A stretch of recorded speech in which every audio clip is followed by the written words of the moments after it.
natin. Unahin natin yung kanin. Silipin natin kung anong kanin natin. Tanghali lang kumakain ng kanin. Wow!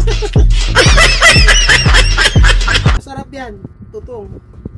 Yan, ang ating kanin ngayon tutong. Sulipin natin naman yung ating ulam sa pananghalian. Baka masarap to, no?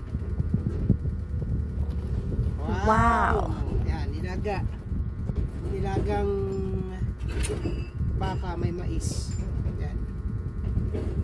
Masarap na. Yan. Parang masarap yung ano. Oh, tamang-tama yung ano, malambot oh. Yan guys, oh, malambot. Tama na. Parang sobrang lambot ng karning baka. Yummy! Sarap. Parang muli ay. Pero ako kunti lang kumakain ng kanin tayo. Gayet tayo. Sarap. Ay, maraming gulay siya. Yan. Gulay ang kakainin ko pinakamarami. Dito sa kanin kunti lang. Yung tutong lang kainin ko dyan. Sarap, kain tayo.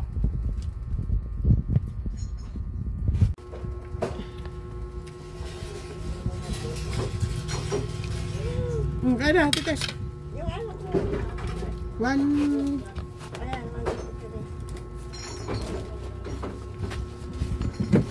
doon sa bagay eh. Sabi ko daw.